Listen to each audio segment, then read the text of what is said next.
ওকে, so সবার প্রথমে যেটা বলে আজকের ভিডিওটা স্টার্ট করব সেটা হচ্ছে তিলোত্তমাদির ঘটনার বিচার না পাওয়ার আজকে 22তম দিন। হয়তো আমি যখন এই ভিডিওটা আপলোড করছি তখন 23তম দিন হয়ে গেছে। বাট আমি একটা কথাই বলবো যে যারা ভাবছো যে প্রোটেস্টার কখনো থেমে যাবে, প্রোটেস্ট থিতিয়ে যাবে, বিচার কখনো আসবে না, কখনো দিদি বিচার পাবে না, আমি তাদের জন্য বলতে চাই যে দেখো, নিজেদের মধ্যে বিশ্বাসটা হারালে চলবে না। আমাদের নিজেদের উপর বিশ্বাস রাখতে হবে, আমাদের সব কিছুর উপরে বিশ্বাস রাখতে হবে, আর নিজের উপরে ভরসাটা রাখতে হবে যে হ্যাঁ, আমরা একদিন না একদিন ঠিক বিচার পাবো। যতক্ষণ না বিচারটা পাচ্ছি ততক্ষণ পর্যন্ত এই প্রোটেস্টের আঁচটা কিন্তু আমাদের জ্বালিয়ে যেতে হবে। ঠিক আছে, তো সেটা কিন্তু সবাই চালিয়ে যাও। আর যেটা বলার যে এর মাঝখানে নিটের কাউন্সেলিং শুরু হয়েছে, নতুন ব্যাচ ঢুকছে, তো তার জন্য তোমরা আমাকে অনেক অনেক অনেক কোয়েশ্চেন করেছো যে দিদি এইরকমভাবে আপগ্রেড করবো কী করে, দিদি কোন কলেজ আগে চুজ করবো, আরজি কর নেবো কি নেবো না, চয়েস ফিলিংয়ে এই কলেজটা বেটার হবে না ওই কলেজটা বেটার হবে, কোন রাউন্ড অবধি ফ্রি এক্সিট করা যায়, কোন রাউন্ডে আপগ্রেডেশন কতটা সম্ভব, সেকেন্ড রাউন্ড থার্ড রাউন্ডে কী করে আপগ্রেড করতে পারবো, বা একটা কলেজ পছন্দ না হলে কী করবো, এরকম অনেক কোয়েশ্চেন। বন্ড কী করে বানাবো, গ্যাপ সার্টিফিকেট কী করে বানাবো, অ্যাডমিশনের দিন কী কী ডকুমেন্টস লাগবে। তো আমি প্রথমে ভেবেছিলাম যে এরকম কোনো ভিডিও বানাবো না, বাট তারপরে ভাবলাম যে প্রোটেস্ট চলছে, প্রোটেস্টের রাস্তায়, কিন্তু তার মধ্যে আমাদের এই রেগুলার যে জিনিসগুলো সেগুলো আমাদের চালিয়ে যেতে হবে।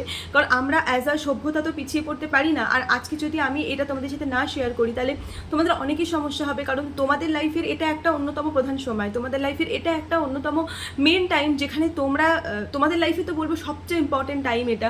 যে তুমি মেডিকেল কলেজে চান্স পাচ্ছ, আনন্দ আছে, খুশি আছে, তার মধ্যে এত একটা বাজে ব্যাপার ঘটে গেছে, এত একটা ঘৃণ্যতম ব্যাপার ঘটে গেছে, সেটাতে তো কারোর কোনো হাত নেই। বাট তার জন্য তোমাদের অ্যাডমিশন তো নিশ্চয়ই আটকাবে না, বা তোমাদের কিছু হবে না। আমাদের কলেজগুলোতেই হচ্ছে, আমাদের মেডিকেল কলেজগুলোতেই অ্যাডমিশন প্রসিডিওর চলছে। সো ব্যাস এটাই ভেরিফিকেশন হলো কিছুদিন আগে, আমাদের কলেজে ভেরিফিকেশন হয়েছে। আগের বছর অবধি আমাদের কলেজে মালদাতে ভেরিফিকেশনের কোনো জিনিস ছিল না, বাট এবারে এসছে। সো এবারে হয়েছে মালদাতে ভেরিফিকেশন, তো অ্যাডমিশনও হবে, খুব তাড়াতাড়ি অ্যাডমিশনও হবে। তো তার আগে চলো ফটাফট করে আমি আগের দিন যে কমিউনিটি পোস্টটা করেছিলাম সেখানে যে সমস্ত কোশ্চেনগুলো পেয়েছি সেগুলো তোমাদের আজকে আনসার করে দিই। So hi everyone, I am Deblina, a second year MBBS student from Malda medical college and hospital. So চলো উইদাউট এনি ফার্দার ডিলে একটা একটা করে কোশ্চেন পড়ি আর সেগুলো স্টার্ট করি উত্তর দেওয়া। আচ্ছা, প্রথমে আমি যে টপিকটা নিয়ে তোমাদের সাথে ডিসকাস করবো, কারণ অনেক কোশ্চেন না একই টপিকের উপরে আছে, তো আমার মনে হয় আপগ্রেডেশন, ফ্রি এক্সিট, এই জিনিসটা নিয়ে প্রত্যেকের মনে অনেক ডাউট আছে। তো আমি একবার প্রত্যেকটা জিনিস পরপর ক্লিয়ার করে দিচ্ছি। আমি আলাদা করে কোনো কোশ্চেন এটার ক্ষেত্রে নিচ্ছি না, কারণ অনেক ছোটো ছোটো কোশ্চেন আছে যেগুলোকে জুড়লে এক রকমের উত্তরই আসবে। তো সবার আগে সেটা বলে দিই। ধরো তোমার প্রথম রাউন্ডে, ফার্স্ট রাউন্ড যেটাকে আমরা বলি, সেখানে তোমার একটা সিট অ্যালট হলো। তারপরে ধরো সাপোজ আমি তোমাকে এক্সাম্পল দিয়ে বলছি, ধরো তোমার ফার্স্ট রাউন্ডে অ্যালট হলো তোমার কোথায় বলি, মালদাই ধরো ফার্স্ট রাউন্ডে তোমার মালদা অ্যালট হলো। মালদা অ্যালট হওয়ার পর তোমার প্রথম স্টেপ সেটা হচ্ছে তুমি ধরো অ্যাডমিশন নেবে, কিন্তু তোমার ইচ্ছা নেই যে তুমি মালদায় পড়বে, তুমি আপগ্রেড করতে চাও। ঠিক আছে, এটা একটা প্রসেস হতে পারে। তুমি মালদায় যেদিনকে তোমার ফার্স্ট রাউন্ডের অ্যাডমিশন হলো, তুমি অ্যাডমিশন নিতে আসো, এবং এখানে আসলে তোমাকে যে সমস্ত স্যারেরা তোমার ডকুমেন্ট ভেরিফাই করবে তারা তোমাকে জিজ্ঞেস করবে যে তুমি কি আপডেট করতে চাও, আপগ্রেড করতে চাও, আবার নতুন কলেজে আপগ্রেড করতে চাও। তখন সেখানে উইলিংনেসে তোমাকে ইয়েস দিতে হবে। ইয়েস দিলে তুমি সেকেন্ড রাউন্ডে যেতে পারলে। ঠিক আছে, এবার আগের রুল ছিল সেকেন্ড রাউন্ডে যাওয়ার পর, আপডেট করবার পর, সেকেন্ড রাউন্ডে ধরো তোমার সাপোজ এলো, আমি বলছি বর্ধমানে তুমি গেলে, বর্ধমানে যাওয়ার পর এরকম জিনিসটা দাঁড়ালো যে তুমি আপডেট আর করতে পারবে না। আগে ছিল এটা, বাট এখন রুলটা এরকম দাঁড়িয়েছে, সেকেন্ড রাউন্ডে তুমি বর্ধমান পেলে, আরও একটা রাউন্ড এখনো বাকি আছে, থার্ড রাউন্ড, বেসিক্যালি বলছি, এছাড়াও তো আরও অনেক রাউন্ড আছে, ওগুলোর মধ্যে আমি যাচ্ছি না, বাট থার্ড রাউন্ড অবধি তো আপগ্রেডেশনটা পসিবল। তো থার্ড রাউন্ডে যেটা হয় সেটা হচ্ছে তোমার আগে কিন্তু মপ আপটাই এখন থার্ড রাউন্ড বলে চেঞ্জ হয়ে গেছে, মপ আপ বলে কিছু হয় না, এখন থার্ড রাউন্ড হয়। তো আগে ছিল তুমি থার্ড রাউন্ডে যেতে পারবে না, সেকেন্ড রাউন্ড অবধি তোমার রেস্ট্রিক্টেড থাকবে। যদি তুমি থার্ড রাউন্ডে যেতে দাও তাহলে তোমাকে সেকেন্ড রাউন্ড বা ফার্স্ট রাউন্ডে সিট ছেড়ে যেতে হবে। বাট এখন সেরকম কোনো ব্যাপার নেই। তুমি সেকেন্ড রাউন্ডে ধরো বর্ধমান গেলে, তাও তোমার পছন্দ হলো না, তখন তুমি জিনিসটা আবার তোমাকে জিজ্ঞেস করা হবে যে তুমি কি আপগ্রেড করতে চাও। তারপরে তুমি কিন্তু সেই আপগ্রেড করে এবার বেটার থার্ড রাউন্ডে যে কলেজটা পেলে সেটা তোমাকে নিতে হবে। থার্ড রাউন্ডের পরে মোস্ট প্রবাবলি আর আপগ্রেড পসিবল হয় না। সিট সারেন্ডার করে তুমি তারপরে নিতে পারো, সেটা আলাদা কথা, বাট আপগ্রেড আর কিন্তু পসিবল হয় না থার্ড রাউন্ডের পর, অ্যাকর্ডিং টু মাই নলেজ। আমি এটা জানি, যদি আমি যদি আজকে যে ইনফরমেশনগুলো দিই, যার মধ্যে যদি কোনো ভুল থাকে তোমরা কিন্তু প্লিজ কমেন্ট করো, কারণ হতেই পারে যে আমি সেটা জানি না বা আমার সেটা আইডিয়া নেই, হতেই পারে, কারণ অনেক রুলস তো চেঞ্জ হচ্ছে প্রতি বছর, তো হতেই পারে যে আমি কিছু ভুলভাল বলে দিলাম, তো তোমরা আমাকে রেকটিফাই করো। এটা হচ্ছে আপগ্রেডেশন। এবার আমাকে নেক্সট একটা কোশ্চেন এই সম্বন্ধে এসছে। ধরো ফার্স্ট রাউন্ডে আমি একটা বিটিএস কলেজ পেলাম, আমার ইচ্ছা আমি MBBS পড়বো, আমি BTS পড়বো না, তখন আমি কি করতে পারি? তখন এক নম্বর কথা তো আমি ওখানে যেতে পারি, ওখানে গিয়ে আমি উইলিংনেসে করে ইয়েস করে আপগ্রেড করতে পারি। কিন্তু সাপোজ আমার নর্থ বেঙ্গল ডেন্টাল এলো, এবার নর্থ বেঙ্গল ডেন্টাল কলেজ থেকে আপগ্রেড হয়ে আমার কিন্তু এমবিবিএসে আসা খুবই মুশকিল, বরঞ্চ নর্থ বেঙ্গল ডেন্টাল কলেজ থেকে আপগ্রেড হয়ে বর্ধমান ডেন্টাল হতে পারে, আর আহমেদ ডেন্টাল হওয়াও খুব চাপে। কিন্তু ধরো আমার আর আহমেদ ডেন্টাল হলো, তখন আমার একটা চান্স থাকে যে আমার আপগ্রেড হয়ে এমবিবিএসে আসবে প্রথম 10-12 জনের বা প্রথম 7-8 জনের। কিন্তু ধরো আমার নর্থ বেঙ্গল বিডিএস হলো, আমি বিডিএস পড়তে চাই না, তখন আমি কি করব? তখন আমার এটাই করতে হবে যে আমাকে আলাদা করে মানে কোনো আমি ওই কলেজটা গেলামই না, ঠিক আছে, মানে আমি ওই কলেজটায় অ্যাডমিশন নিতে গেলাম না, তাহলে তখন আমি কি করব? যে ফার্স্ট রাউন্ডে একটা কলেজ হলো, আমি সেখানে অ্যাডমিশন নিতে গেলাম না, তখন কি হবে? তখন এটাই হবে যে তুমি ওই কলেজটায় যাবে না, মানে অ্যাডমিশন নিতেই যাবে না, ঠিক আছে। এটাকে বলে ফ্রি এক্সিট, মানে তোমাকে না কোনো পেমেন্ট করতে হবে, না কোনো তোমার বন্ড অ্যামাউন্ট জমা দিতে হবে, বা না কিছু করতে হবে, এরকম কিন্তু কোনো ব্যাপার নেই, কিচ্ছু করতে হবে না। তোমার নাম, তুমি যদি না যাও তাহলে তোমার ওই সিটটা সেকেন্ড রাউন্ডে ট্রান্সফার হবে, তো তুমি কিন্তু আবার সেকেন্ড রাউন্ডে নতুন করে চয়েস ফিলিং করতে পারো। এটা সেকেন্ড রাউন্ডের ক্ষেত্রেও কিন্তু সেমভাবে অ্যাপ্লিকেবল। এরপরে আমি একটা যেটা বলবো সেটা হচ্ছে, তোমরা অনেকে আমাকে জিজ্ঞেস করেছো যে দিদি আমি যদি ফার্স্ট রাউন্ডে কলেজ পাওয়ার পরে না যাই, তাহলে সেকেন্ড রাউন্ডে কি আমাকে আবার রেজিস্ট্রেশন করতে হবে? না, রেজিস্ট্রেশন তুমি একবার করে নিচ্ছ, মানে যতক্ষণ না তুমি মানে একদম সিট ছেড়ে দিচ্ছ ততক্ষণ পর্যন্ত তোমাকে আর রেজিস্ট্রেশন করতে হবে না। আচ্ছা, এবার একটা কোশ্চেন আমাকে তোমরা অনেকে জিজ্ঞেস করেছো যে দিদি ফার্স্ট রাউন্ডে আমার ধরো মালদা হলো, সেকেন্ড রাউন্ডে আমার বর্ধমান হলো, আমি বর্ধমানেই থাকতে চাই, তাহলে কি আমাকে নতুন করে বন্ড বানাতে হবে? একদমই তাই। ফার্স্ট রাউন্ডে যদি তুমি মালদা হয়, সেখানে তুমি মালদায় তোমাকে বন্ড দিতে হবে, মালদার কলেজের জন্য বন্ড।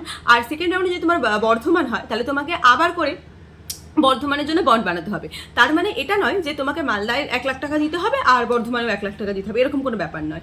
এবার আসি বন্ডের কথায়, যে এই 1 লাখ টাকা দেওয়া ব্যাপারটা কি। অ্যাকচুয়ালি এটা হচ্ছে একটা কশন মানি বলতে পারো, মানে নাথিং কি তোমাকে আগে থেকে কোনো পে করতে হবে বা তোমাকে কোনো মর্টগেজ রাখতে হবে, এরকম কোনো ব্যাপার নয়। এটা হচ্ছে জাস্ট একটা পেপার, যেই পেপারে একটা লিগাল পেপার বলতে পারো, যেই পেপারে এটা লেখা হয় যে আমি যদি মাঝখান থেকে এমবিবিএস এর সিট ধরো সেকেন্ড ইয়ার, থার্ড ইয়ার বা ফার্স্ট ইয়ারের মাঝখান থেকে ছেড়ে দিই বা না করি, তাহলে আমি ওই 1 লাখ টাকা গভর্নমেন্টকে দিতে বাধ্য থাকবো বা কলেজকে দিতে বাধ্য থাকবো। এবার এটা যে কলেজে তুমি চান্স পাচ্ছ সেই কলেজের নামেই হয়। কীভাবে বানাতে হয়, কত টাইম লাগে, আমি আমার ইনসিডেন্টে যে বলি, আমার যেদিনকে রেজাল্ট বেরিয়েছিল, মানে আমার যেদিনকে অ্যালটমেন্ট লেটার এসেছিল মালদার, এরকম একটা দিন আমার মনে আছে সন্ধেবেলা, মানে একদম 5:30-6টার দিকে আমার অ্যালটমেন্ট লেটার এসেছিল, আর পরের দিন থেকে ছিল আমার অ্যাডমিশন, মানে একদম পরের দিন, মানে ধরো আজকে কত তারিখ, ধরো আজকে যদি 31 তারিখ হয় বা আজকে যদি 1 তারিখ হয়, তাহলে আমার 2 তারিখ থেকে ছিল আমার অ্যাডমিশন। আমার মনে আছে 1 তারিখে বোধহয় আমার অ্যালটমেন্ট লেটার এসেছিল, আর 2 তারিখ থেকে আমার অ্যাডমিশন ছিল, 2, 3, 4 এরকম 3 দিন বা 4 দিন থাকে আমাদের অ্যাডমিশনের ডেট। এবার আমি থাকি কলকাতায়, আমাকে আসতে হয়েছে মালদাতে। আমার পক্ষে কোনোদিনই এটা পসিবল ছিল না যে আমি কলকাতার কোনো কলেজ থেকে, কলকাতার কোনো হাইকোর্ট থেকে গিয়ে আমি বানিয়ে নিয়ে আসবো, বন্ড বানিয়ে নিয়ে তারপরে এখানে আসবো, আমার কাছে অত টাইমই ছিল না। তো আমি কি করলাম, আমি ওই দিনকে চলে এসেছিলাম মালদায়, মানে একদম পরের দিনই সকালবেলা, 2 তারিখ সকালবেলা চলে এসেছিলাম মালদায় এসে ভালো করে কলেজ টলেজ ঘুরে দেখে নিয়ে ওই দিনকে আমি অ্যাডমিশন নিয়ে নিই। ওই দিনকে আমি বন্ড বানিয়েছিলাম। বন্ড বানাতে তোমার মোটামুটি 1 থেকে 1.5 ঘন্টা টাইম লাগে। ওরা বললেই বানিয়ে দেয় যে মেডিকেল করবো, মেডিকেল হচ্ছে তোমার পড়তে চাই, তো সেই জন্য বন্ড বানিয়ে দাও। এবার বন্ড বানাতে গেলে কী লাগে, বেসিক্যালি কিছুই না, তোমার আধার কার্ড, ভোটার কার্ড এইসব লাগে, নিট ইউজির র্যাঙ্ক কার্ডও সাধারণত লাগে না, বাট তুমি যেহেতু তুমি অ্যাডমিশন নিতে এসছো, তুমি তোমার সমস্ত ডকুমেন্টস নিশ্চয়ই সঙ্গে করে নিয়েই এসছো। আর একজন এক্সট্রা, বাবা মা ছাড়া আরেকজন এক্সট্রা যদি কোনো ক্যান্ডিডেটকে পাও, মানে নিয়ে যাবে। যেমন আমার ক্ষেত্রে আমার মামা এসেছিল, কারণ একজন তোমার উইটনেসের কিন্তু সিগনেচার লাগে, বাবা বা মা দুজনের মধ্যে একজন করে দিলে হয়, আর একজন বা মামা বা অন্য কেউ কাকা, তাদেরকে নিয়ে আসতে পারো। আর যদি সেটা নাও হয় তাহলেও কোনো অসুবিধা নেই, ওখানে যারা থাকে তারা সাইন করে দেয়। অনেক সময় আমি এরকমও দেখেছি প্রফেসরদেরও সাইন করে দিতে, এটা কিন্তু হয়। সো এটাই আমি বলবো যে বন্ড নিয়ে বেশি চিন্তা করার কিছু নেই, বন্ডটা হয়ে যাবে। বাট আমি বলবো যে প্রেফারেবল তোমরা যেখানের কলেজে যাচ্ছ সেখানের কলেজের এলাকা থেকেই বন্ড বানালে তাহলে সুবিধা হয় আর কি, মানে কারণ ওই টাইমটা খুব কম টাইম থাকে তো ওখানে, তো ওইভাবে করলে আমার মনে হয় মেনলি সুবিধাটা হয়। আচ্ছা, নেক্সট আমি যে পয়েন্টটা বলবো সেটা হচ্ছে বন্ড বানাতে কত খরচ লাগে। আমার নিয়েছিল 400 টাকা, অনেকের ক্ষেত্রে 600 টাকাও নিয়েছিল, আবার অনেকের ক্ষেত্রে 800 টাকাও নিয়েছিল। আর একটা কথা আমি বলবো যে অনেক বড় বড় উকিল থাকে, আমি নিজে পার্সোনালি একটা উকিলের সাথে কথা বলেছিলাম, সে কিন্তু আমার থেকে 2000 টাকা চেয়েছিল। তো এইসব ট্র্যাপের মধ্যে একদমই পড়বে না, ঠিক আছে। গিয়ে ওখানে সমস্ত মুহুরিরা থাকে না, যারা ওই টাইপ রাইটার নিয়ে বসে থাকে, তারপরে টাইপ মেশিন নিয়ে বসে থাকে, তারপরে এমনি এদিক ওদিক ঘোরাঘুরি করে। আমরাও কাউকে চিনতাম না, আমরা হঠাৎ করে গিয়ে একজনকে বললাম যে বন্ড বানাবো মেডিকেল কলেজের জন্য, কোথায় কি হবে একটু বলে দিন, করে দিন। কিন্তু কোনো উকিলের কাছে যাবে না, আমি আগে থেকে বলে দিলাম, যা করার ওরা করিয়ে দেবে, কিন্তু তোমার কোনো উকিলের কাছে যাওয়ার দরকার নেই, ঠিক আছে। আর যদি একসাথে অনেকগুলো বন্ধু মিলে যেতে পারো তাহলে আরেকটু কম হয়। আমি শুনেছিলাম যে অনেকে 350 করে নিয়েছিল, আমাদের কলেজেরই 8-9 জন একসাথে গেছিলো, বাট আমি একা গেছিলাম তাই আমার 400 টাকা নিয়েছিল। তো সেটা আমি আবার 2 বছর আগের কথা বলছি, হয়তো এখন 450 টাকা নেবে। তো এটা হচ্ছে মেন বন্ডের ব্যাপারে। এবার একটা যেটা তোমরা সবাই বলে সেটা হচ্ছে গ্যাপ সার্টিফিকেট। গ্যাপ সার্টিফিকেটের কথা যেটা আমি বলবো সেটা হচ্ছে আমার সময় যেটা হয়েছিল, আমাদের কলেজে, মালদা মেডিকেল কলেজে গ্যাপ সার্টিফিকেট কিন্তু অ্যাডমিশনের সময় নেয়নি। কিন্তু আগের বছর 2023 যারা অ্যাডমিশন, তাদের ক্ষেত্রে আমি শুনেছি মেদিনীপুর মেডিকেল কলেজ কিন্তু গ্যাপ সার্টিফিকেট চেয়েছিল। এবার গ্যাপ সার্টিফিকেট জিনিসটা কি, আমি 2017-এ নিট এইচএস পাস করেছি। তারপরে আমি কোনো একটা কলেজে ধরো 1 বছর গ্র্যাজুয়েশনের জন্য পড়াশোনা করেছি। তারপরে আমার বেশ কিছুদিন একদম কোথাও কিছু পড়াশোনা করিনি, ফুল একদম ড্রপ ছিল 4 বছর সাপোজ আমি বলছি, ঠিক আছে। তো তখন আমার কি হলো, তখন আমার জিনিসটা এরকম দাঁড়ালো যে আমি তাহলে আমার 5 বছর একটা গ্যাপ তৈরি হলো। এই যে 5 বছরের গ্যাপ, এই গ্যাপে আমি কি করেছি সেইটা একটা কোর্ট পেপারের মাধ্যমে লিখতে হয়, ঠিক আছে। ও আর একটা কথা, আমি একটা কথা তোমাদের বলতে ভুলে গেছিলাম, যে বন্ড পেপারটা তোমরা যেটা বানাবে সেটা কিন্তু তোমরা অবশ্যই 50 বা 100 টাকার, মানে 50 টাকায় বানাবে না, 50 টাকার হয় 100 টাকার হয়, চেষ্টা করবে 100 টাকার বন্ড পেপারে বানানোর, কারণ অনেক মেডিকেল কলেজ 100 টাকার বন্ড পেপারটাই নেয়, 50 টাকার বন্ড পেপার নেয় না, ঠিক আছে। এবার চলে আসো গ্যাপ সার্টিফিকেটের কথায়, যেটা বলছিলাম। তো গ্যাপ সার্টিফিকেট আমি কি করেছিলাম, আমার কিন্তু কলেজে আসার পরে গ্যাপ সার্টিফিকেট নিয়েছিল। কলেজে আসার পরে যখন আমার মালদা মেডিকেল কলেজের ওয়েস্ট বেঙ্গল হেলথ ইউনিভার্সিটির আন্ডারে যখন আমার হয়, কি বলে ওটাকে, রেজিস্ট্রেশন হয়, তখন আমার গ্যাপ সার্টিফিকেট লেগেছিল। তো আমরা কলেজ থেকে দলবল মিলে 8-9 জন মিলে গেছিলাম গ্যাপ সার্টিফিকেট বানাতে, এবং বেসিক্যালি সেটাই হতো। কিন্তু হঠাৎ করে শুনছি এখন করেই লাগছে গ্যাপ সার্টিফিকেট অ্যাডমিশনের সময়। তো আমি বলবো ফর সেফ সাইডে থাকার জন্য তোমরা বানিয়ে নিতে পারো। তোমরা কি করবে, একটা ফরম্যাট হয় গ্যাপ সার্টিফিকেটে, সেটা যারা ওখানে থাকে, মানে যে কোনো হাইকোর্ট হোক বা যে কোনো কোর্ট হোক, যেখানে যারা থাকে তারা জানে যে গ্যাপ সার্টিফিকেটের কি ফরম্যাট। সেখানে এরকম লেখা থাকবে যে আমি এই কেয়ার অফ দিস বলে লেখা থাকবে, আমি এখানের বাসিন্দা বলে তোমার অ্যাড্রেস থাকবে, আর তুমি এই যে ইয়ারগুলোতে কি করেছো। আর লাস্টে এটা থাকবে যে ধরো আমি এই ইয়ারে কলেজে পড়েছিলাম, বাট আমি গ্র্যাজুয়েশন কমপ্লিট করিনি, আমি এই ইয়ারে বাড়িতে বসে সেলফ স্টাডি করছিলাম, এই ইয়ার থেকে এই ইয়ার অবধি, আর এই সময় আমি কোনো ক্রিমিনাল অফেন্সের সঙ্গে যুক্ত থাকিনি। এই যে একটা টোটাল 4-5 লাইনের একটা ফরম্যাট হয়, সেই ফরম্যাটটাই মেনলি বানাতে হয়। এটা করতে ওই 200-250 টাকা 300 টাকা এরকমই নেয়, এর থেকে বেশি নেয় না, ঠিক আছে। তো এইটাই মেনলি হচ্ছে গ্যাপ সার্টিফিকেট, তোমরা চাইলে এটা বানিয়ে নিতে পারো। এবার হ্যাঁ, অনেকের ডাউট আছে যে কত বছরের বেশি গ্যাপ হলে, 2 বছরের বেশি গ্যাপ হলে কিন্তু গ্যাপ সার্টিফিকেট লাগে, ঠিক আছে। যাদের 2 বছরের বেশি তারা কিন্তু অবশ্যই বানিয়ে নিও। আমাদের সময় এরকম হয়েছিল, আমাদের কলেজে যে স্টুডেন্ট সেকশন আছে, মানে যেটা অফিস আমাদের কলেজে, সেখান থেকে আমাদের বলে দিয়েছিল যে কাদের কাদের গ্যাপ সার্টিফিকেট দিতে লাগবে, তো তারাই আমরা গ্যাপ সার্টিফিকেট দিয়েছিলাম। তো এইগুলো হচ্ছে মেন কয়েকটা বেসিক কোশ্চেন যেগুলো আমি নিয়েছিলাম। এছাড়াও আমি আরও কয়েকটা কোশ্চেন আছে যেগুলো আমি তোমাদের বলবো, সেগুলো আমি মেনলি মানে ইন্ডিভিজুয়াল করেই বলছি। যেমন আদিত্য বর্মন বলেছে বন্ড কবে বানাবো, কিভাবে বানাবো, কতদিনে বানানো যাবে, ফরম্যাট কি এভরি ইয়ার সেম থাকে। হ্যাঁ, ফরম্যাট মোটামুটি এভরি ইয়ার সেম থাকে, বাকিগুলো আমি বলে দিয়েছি, নিশ্চয়ই তুমি শুনেছো। আচ্ছা, অ্যাডমিশনের দিন কি কি ডকুমেন্টস রেডি করে নিয়ে যেতে হবে তার একটা ডিটেলস ভিডিও বানিয়ে দাও। ওকে, আজকে আমার কাছে একটা লিস্ট আছে, আমি ভেবেছিলাম যে আজকেই বানিয়ে দেবো, বাট আমার মনে হচ্ছে ভিডিও লেন্থটা অনেকটা বড় হয়ে গেছে। তো আমি এটা নেক্সট ভিডিওতে খুব তাড়াতাড়ি বানিয়ে দিচ্ছি, যে ডকুমেন্টসের জন্য কি কি মানে লাগছে, ওটা আমি আলাদা করে বানিয়ে দিচ্ছি। দিদি, রাউন্ড 1-এ কলেজ নিয়ে আপগ্রেডেশন করা হলো, কিন্তু সেকেন্ড রাউন্ডে আপডেট হলো না, তাহলে কি থার্ড রাউন্ডে পার্টিসিপেট করতে পারবো? একদম পারবে। তোমার যদি ফার্স্ট রাউন্ডে কোনো একটা কলেজ হয়, তারপরে সেকেন্ড রাউন্ডে ধরো আপডেট তোমার হলো না, তার মানে তুমি কিন্তু ওই ফার্স্ট রাউন্ডের কলেজটাতেই স্ট্রিক্ট থাকলে, মানে তোমার নামে কিন্তু ফার্স্ট রাউন্ডের কলেজটাই আপডেট হয়ে আছে আর কি, ফার্স্ট রাউন্ডের কলেজটা। তুমি যদি অ্যাডমিশন নাও তাহলে তুমি উইলিংনেসে ইয়েস করে আসবে, আর যদি নাও যদি ফ্রি এক্সিট নাও তাহলেও কোনো অসুবিধা নেই, তাহলে তুমি আলাদা করে থার্ড রাউন্ডে চয়েস ফিলিং করে একদম পার্টিসিপেট করতে পারবে, কোনো অসুবিধা নেই। মালদাতে অ্যাডমিশনের সময় কি টাইম গ্যাপ লাগে? না, মালদাতে অ্যাডমিশনের সময় টাইম গ্যাপ গ্যাপ সার্টিফিকেট লাগে না। অ্যাডমিশনের দিন কি কি ডকুমেন্টস নিয়ে যাবো আমি ভিডিও বানিয়ে দিচ্ছি। আচ্ছা, স্টেট র্যাঙ্ক কতটা নেমেছে কেউ যদি জানতে পারো প্লিজ একটু বলো। আমার কাছে এটার কোনো আপাতত আইডিয়া নেই, কারণ যতক্ষণ না প্রপার অ্যালটমেন্ট আসছে এটা বলাটা কিন্তু খুব মুশকিল। আচ্ছা, নেক্সট একটা কোশ্চেন, সিএনএমসি আর আরজি কর কোনটা বেটার হবে কারেন্ট সিচুয়েশনে? দেখো, আমার মনে হয় কোনো একটা কলেজকে তার কারেন্ট সিচুয়েশন দেখে হ্যাঁ বিচার করা উচিত। অবশ্যই যদি জিনিসটা এরকম হতো যে আরজি করে এখনও কোনো অথরিটি বডি থাকতো না, আরজি করে এখনও কোনো এরকম ঠিক হতো না যে কবে কলেজ শুরু হবে, কবে কী হবে কোনো ঠিক নেই, গোটা কলেজ ভেঙে পড়ে আছে, এরকম যদি সিচুয়েশন হতো তখন আমি বলতাম যে না, অবশ্যই তোমরা নিজেদের ভবিষ্যতের কথা ভেবে আরজি করটাকে না দাও, সেটাই বেটার হবে। কিন্তু এখন নতুন এমএসভিপি এসছেন, আরজি করে নতুন প্রিন্সিপাল এসছেন, তো তাদের বেসিসে অবশ্যই তোমরা আরজি করটাকে ভালো জায়গায় রাখতে পারো। আর একটা কথা আমি বলবো, আমার নিজের মানে ব্যাপার থেকে বলবো যে দেখো, কলেজ তো খারাপ নয়, খারাপ ওখানের মানুষগুলো, খারাপ ওখানের অ্যাডমিনিস্ট্রেটিভ সিস্টেম, ঠিক আছে। একটা কলেজ কখনো খারাপ হতে পারে না, এত বছর পুরানো একটা কলেজ, যে কলেজের কাট অফ এত বেশি যায়, সেই কলেজটা তো কখনো খারাপ হতে পারে না। তো এই ধারণাটা তোমাদের মাথার মধ্যে রেখোই না যে আরজি কর মেডিকেল কলেজ খারাপ, না, একদম না। কোনো মেডিকেল কলেজ খারাপ হয় না। একটা মেডিকেল কলেজের ভেতরের মানুষগুলো খারাপ হতে পারে, একটা মেডিকেল কলেজের অ্যাডমিনিস্ট্রেটিভ সিস্টেম খারাপ হতে পারে, কিন্তু একটা মেডিকেল কলেজ কখনো খারাপ হতে পারে না, এটা আমার অন্তত মনে হয়। তো আমি কাউকেই স্পেশালি বলবো না যে না, নিজের ভবিষ্যতের কথা ভেবে তুমি অবশ্যই অবশ্যই আরজি করকে রাখবে, কারণ এখন তো সব কিছু চেঞ্জ হয়ে গেছে, সিস্টেম অনেক চেঞ্জ হয়ে যাচ্ছে। আর এত বড় একটা ইনসিডেন্ট হয়েছে, সেটার বেসিসে নিশ্চয়ই সেরকম রেস্ট্রিকশনস নেওয়া হয়েছে কলেজে। তো প্লিজ কেউ ভয় পাবেন না কোনো মেডিকেল কলেজে নিজের বাচ্চাদের দিতে, যেটা আমি বুঝতে পারছি যে অনেক চিন্তা হচ্ছে বাবা মার মনে, বাট আমার তরফ থেকে এতটুকুই বলার। বাকি তো এটা তোমার নিজের পার্সোনাল চয়েস, এবং তোমার বাবা মা যদি বলে যে না একদম না, তোমার ওখানে যাওয়ার দরকার নেই, তাহলে আমার মনে হয় বাবা মার কথা ও শোনা উচিত। কারণ সব সিচুয়েশানে আমি এটা ফেস করেছি যে আমার বাবা মার কথা শুনলেই আমার ভালো হয়। আর আমি তোমাদেরও এটাই সাজেস্ট করবো যে তোমরা তোমাদের বাবা মার কথাই শোনো, যাতে করে তোমাদের মানে ভালো হয় আর কি, আমি এটাই বলবো। আচ্ছা, নেক্সট বলছে দিদি মালদা মেডিকেল কলেজে স্টেট কোটাতে জেনারেল র্যাঙ্ক কত একটু জানাবেন। আচ্ছা, তো এটা আমি এখনও জানি না, কারণ অ্যাডমিশন হলে আমি তবেই বুঝতে পারবো, আদারওয়াইজ এখন তো বোঝা সম্ভব নয়। আচ্ছা, এমবিবিএস কলেজ পেয়ে যাওয়ার পর যদি ভর্তি হয়ে যাবো, কলেজে কী কী ডকুমেন্টস লাগবে আমি বলে দেবো।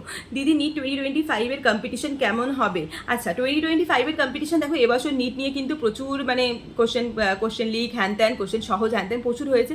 তো আমরা এক্সপেক্ট করতে পারি একটু মডারেট লেভেল অফ কোশ্চেন, সেটা আমার মনে হয়েছে। আর বাকি খুব ইজিও আসতে পারে, বলা যায় না, কারণ এনটি এর ব্যাপার স্যাপার আমি সত্যি কিছু বুঝতে পারি না। আচ্ছা, আবারও আরজি কর্নার সিএনএমসি দেখো ওরকম তো কোনো ব্যাপার নয়, দুটোই কলকাতার কলেজ, দুটোই খুব ভালো কলেজ, দুটোই যারা কলকাতা এলাকায় থাকতে চাও তাদের জন্য খুব ভালো কলেজ। তো আলাদা করে এরকম ডিভিশন তো এখন হয়তো দেখবে সেম কাট অফই যাবে এইবারে, কারণ কিছু লোক ভয় হলেও এখন আরজি কর নেবে না, তো সেই ব্যাপারটা থাকবে। তো কাট অফ সিএনএমসির এক্সপেক্ট করতে পারো এবার একটু বেশি যাবে কাট অফ আরজি কলেজ থেকে। আর দুটো কলেজকে এইভাবে চুজ করা যায় না, যে একদম গায়ে দুটো কলেজকে ওইভাবে ডিফারেন্স করার মতো কোনো ক্রাইটেরিয়াই নেই, তো কী করে আলাদা করবো। হ্যাঁ, সিএনএমসির লোকেশনটা নিয়ে সবার একটু ভয় থাকতে পারে, বাট আরজি করের লোকেশন তো খুবই ভালো। আচ্ছা, এরপরে আমি বলছি, আমাকে বলেছে যে দিদি 12 পাস করবার পর টিসি সার্টিফিকেট হারিয়ে গেছে, অ্যাডমিশনের সময় কি লাগবে? টিসি সার্টিফিকেট লাগে অ্যাডমিশনের সময়। তুমি যদি অন্য কোনো কলেজে ভর্তি না হয়ে থাকো তাহলে তোমার টিসি সার্টিফিকেট লাগবে। আমি বলবো স্কুলে একবার যাও, ওখানে গিয়ে বলো যে একটা ক্যারেক্টার সার্টিফিকেট বা টিসি সার্টিফিকেট হয়, ওনাদের কাছে ফরম্যাট রেডি থাকে, ওনারা চাইলে আরেকবার কিন্তু বানিয়ে দিতে পারে। তো আমার ক্ষেত্রে হয়েছিল, আমি বানিয়ে নিয়েছিলাম, তোমরা চাইলে বানিয়ে নিতে পারো। যদিও আমার কাছে মাইগ্রেশনও ছিল, আমার যেহেতু কলেজ মানে আমি অ্যাডমিশন নিয়েছিলাম অন্য কলেজে ইউনিভার্সিটির আন্ডারে, তো সেই জন্য আমার কাছে কিন্তু ছিল ইয়েটা তোমার কী বলে ওটাকে, মাইগ্রেশন সার্টিফিকেট। আচ্ছা, নেক্সট বলছে যে স্টেট র্যাঙ্ক কীভাবে পাবো? স্টেট র্যাঙ্ক তো অলরেডি বেরিয়ে গেছে, কীভাবে পাওয়ার কোনো ব্যাপার নেই, WBMCCর ওয়েবসাইটে গেলেই তোমরা পাবে এটা। মালদা মেডিকেল কলেজ নিলে কেমন হবে দিদি? আমি NBMC বর্ধমান পেয়ে গেছি। দেখো, আমি এটাই বলবো, যত পুরানো কলেজে যাবে তত ভালো। যদিও এখন এই কথাটা বলাটা কতটা প্র্যাকটিক্যাল আমি জানি না, কারণ পুরানো কলেজেই অনেক বেশি দুর্নীতি বা এগুলো থাকে। বাট আমি বলবো যে তুমি যে কলেজই নাও, মালদা মেডিকেল কলেজ নাও, তুমি NBMC নাও, তুমি বর্ধমান নাও, আমি তো বলবো কোনো কিছুর ফারাক পড়ে না, এখন সমস্ত কলেজে সেম।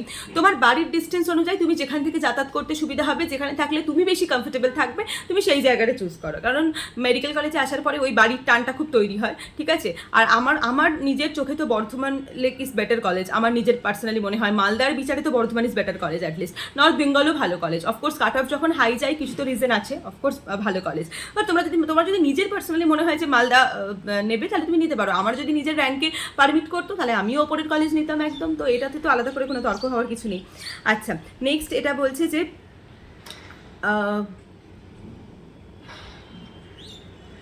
দিদি এক্স্যাক্ট স্টেট র্যাঙ্কের বেসিসে যে তোমরা জানতে চেয়েছো যে কোন কলেজ আছে, ওটা কিন্তু বলা খুব মুশকিল, কারণ আমার নিজের এটা সম্বন্ধে কোনো আইডিয়া নেই, কারণ আমি রেগুলার কাউন্সিলিংয়ের ভিডিও বানাই না, তো আমার অ্যাকচুয়ালি কোনো আইডিয়া নেই। আচ্ছা, বন্ড পেপার বলে দিয়েছি আমি। এরপরে আমাকে জিজ্ঞেস করেছে কলেজে হস্টেলগুলোতে কি গার্লসদের জন্য নিরাপদ? তুমি তো হস্টেলে থাকো না, বাইরে কোনো মেসে থাকো। আচ্ছা, আমি এটা কথা বলতে চাই, গার্লস হোস্টেল একদম সেফ, মানে এটা তুমি একদম লিখে নাও যে গার্লস হোস্টেল প্রত্যেকটা মেডিকেল কলেজে কিন্তু ভীষণ সেফ। মানে আমি আমার মেডিকেল কলেজে বলছি, আমার মেডিকেল কলেজের সামনে দুটো, মানে আমাদের গার্লস হোস্টেলের সামনে দুটো সিসিটিভি ক্যামেরা লাগানো আছে, এবং সব সময় 24/7 কিন্তু এখানে গার্ড থাকে, বাইরে কাউকে অ্যালাউ করা হয় না, হস্টেল রেজিস্টার মেনটেন হয়, কে কখন ঢুকছে কে কখন বেরোচ্ছে। তো গার্লস হোস্টেল একদম সেফ, এটা তোমার একদম নিশ্চিন্ত থাকতে পারো, একদম সেফ। আরেকজন আমাকে জিজ্ঞেস করেছিল যে কারা হস্টেলে থাকতে পারবে, সৃজন ঘোষ, মানে একটা ব্যাচ কি সবাই হস্টেল পায়, ডিস্টেন্স দেখা হয় কি? আচ্ছা, তো তোমার ক্ষেত্রে আমি এটাই বলবো, দেখো তুমি যদি পেরিফেরিয়াল কলেজে যাও, যেমন আমার মেডিকেল কলেজে 125 জন স্টুডেন্ট, তার মধ্যে তোমার ধরো আমাদের মেয়ে হচ্ছে তোমার 46 মতো, আর বাকিরা ছেলে। তো আমাদের ছেলেরা মোটামুটি সবাই হোস্টেল পেয়েছে, একজন দুজন যারা হস্টেল নিতে চায়নি, যারা বাইরে থাকে মেসে থাকে, ঠিক আছে, তাদের ক্ষেত্রে জিনিসটা আলাদা। তারা হচ্ছে তোমার মানে তারা নিতে চায়নি, একদমই নিতে চায়নি। আর আমাদের মেয়েরা সবাই হোস্টেল নিয়েছে এবং সবাই হোস্টেল পেয়েছে। আমাদের মেডিকেল কলেজে, মালদা মেডিকেল কলেজে হস্টেল অ্যাভেলেবেল ছিল বলে আমরা সবাই পেয়েছি। অন্য মেডিকেল কলেজে হস্টেল অ্যাভেলেবেল থাকলে তোমরা নিশ্চয়ই পাবে, কিন্তু যে সমস্ত মেডিকেল কলেজে হস্টেল অ্যাভেলেবেল থাকে না, যেমন কলকাতার কলেজগুলোতে 250টা সিট, তো অফকোর্স ওদের অনেক কম হস্টেল অ্যাভেলেবেল থাকে না, তো ওদের ক্ষেত্রে বাড়ির ডিস্টেন্স দেখা হয়। মোটামুটি ধরো 50 কিলোমিটার্স মধ্যে যাদের হয় তারা মোটামুটি পায় না। অনেক সময় এটা 30 কিলোমিটারেও চলে আসে, যদি দেখা যায় যে সবাই অনেক দূরের হচ্ছে, তখন আবার এই 50 কিলোমিটারটা 80 কিলোমিটারও হয়ে যেতে পারে। তো এটা ম্যাটার করে তোমার ব্যাচে কেমন কি স্টুডেন্ট আছে, কেমন তারা কত দূর থেকে আসছে, পুরোটাই ডিপেন্ড করে তার উপর। তো মোটামুটি সব কলকাতা মেডিকেল কলেজগুলোতে আমি দেখেছি অনেকেই হস্টেল পায় না, বাইরে থাকে, বাট পেরিফেরিয়াল কলেজগুলোতে মোটামুটি চেষ্টা করা হয় সবাইকে হোস্টেল দিয়ে দেওয়ার, ঠিক আছে? এটাই মেন জিনিস। আর বাকি মেয়েরা তো পায়, মানে মেয়েদের একটা ফার্স্ট প্রায়োরিটি থাকে হস্টেল দেওয়ার সব সময়, ছেলেরাও পায়। আর তুমি চাইলে বাইরেও থাকতে পারো, মেসে থাকতে পারো। আর দেখো, তোমরা আমাকে অনেকে জিজ্ঞেস করেছো দিদি বাইরে থাকা সেফ। আমার একটা দাদার সাথে কথা হয়েছে, আমার সিনিয়র, তো তার বক্তব্য, হ্যাঁ অনেক জায়গায় অনেক অ্যাপার্টমেন্ট আছে যেগুলোতে থাকতে পারো যেখানে অনেক সেফ, বাট অনেক জায়গায় সেফ নয়। বাট হস্টেল ইজ 100% সেফ, এটা তুমি মানে মনে রাখতে পারো। আর হস্টেল একটা এখন যেরকম ইনসিডেন্ট হয়ে গেছে সেটার বেসিসে তো হস্টেল ইজ অনেকটাই সেফ। আচ্ছা, এবার আমাকে অনেকে আমার নিজের ইন্ট্রোডাকশন সম্বন্ধে কিছু জানতে চেয়েছে, সেটা বলে দিই। বলেছি দিদি তোমার বাড়ি কোথায়? কলকাতা। এইচএসে কত মার্কস ছিল? এইচএসে আমার ছিল 445 আউট অফ 500। মাধ্যমিকে কত নাম্বার ছিল? 640 আউট অফ 700। আচ্ছা, তারপর হচ্ছে তোমার কি মালদার নিট স্টুডেন্ট ফ্রম পিডাব্লিউ। আচ্ছা ঠিক আছে, তো কখনো দেখা হবে। আমি ভিডিওতে শপিং করতে গেলে আমার অনেকের সাথে দেখা হয়, তো আই গেস তোমাদের সাথেও দেখা হবে। ঠিক আছে দিদি, ইনস্টাতে ফলো করেছি, ফলো ব্যাক করো। ওকে ঠিক আছে, ডান। আচ্ছা, এবার একটা আমাকে জিজ্ঞেস করেছে দিদি মুর্শিদাবাদ আর বারাসাত তোমার ওপিনিয়ন কি? আমার ওপিনিয়নের বলে যত পুরানো কলেজ নেবে তত ভালো। আমি আবারও বলবো, মুর্শিদাবাদ পুরানো কলেজ। মুর্শিদাবাদ কিন্তু মালদার সময়কারই কলেজ, তো মুর্শিদাবাদ পুরানো কলেজ, একদম তুমি চোখ বন্ধ করে মুর্শিদাবাদ নিতে পারো। বারাসাত অনেকটা নতুন কলেজ, আর মেডিকেল কলেজের সিনিয়রের কিন্তু একটা অনেক বড় ভূমিকা আছে, এটা আমি আগেও বলেছি, আমি আবারও বলবো। সিনিয়র ছাড়া অনেক কিছুতে অনেক সমস্যা হবে, ঠিক আবার বলার। তো বাকি আর কি, আর তো মোটামুটি সবাই সেম কোশ্চেন করেছো। এছাড়া অ্যাডমিশনের সময় কী কী লাগবে, কী কী না লাগবে সেগুলো আমি বলে দেবো। আর মালদা মেডিকেল কলেজ সম্বন্ধে তোমরা যদি ডিটেলসে কিছু জানতে চাও, হ্যাঁ অনেকে আমাকে জিজ্ঞেস করেছিল ফি স্ট্রাকচার সম্বন্ধে, এবং অনেকে আমাকে জিজ্ঞেস করেছো যে দিদি অ্যাডমিশন ফি কত লাগে, তো সেটা নিয়েও আমি একটা ভিডিও বানিয়ে দিয়েছি আগে, বাট তাও আমি আরও একটা বানিয়ে দেবো। আজকের ভিডিওটা এই অবধি থাক। আই গেস তোমাদের কোশ্চেনগুলোর আনসার করতে পেরেছি। যদি ভালো লেগে থাকে তো অবশ্যই, আরও যদি কোনো কোশ্চেন থাকে সেটা অবশ্যই তোমরা নিজে কমেন্ট করে জানাও। আর ভালো লেগে থাকলে like, comment, share. So that's it. আর এই ভিডিওটা অনেক বেশি হেল্পফুল ভিডিও হবে সবার জন্য আই গেস। সো দেখা হচ্ছে পরের ভিডিওতে খুব তাড়াতাড়ি। বাই।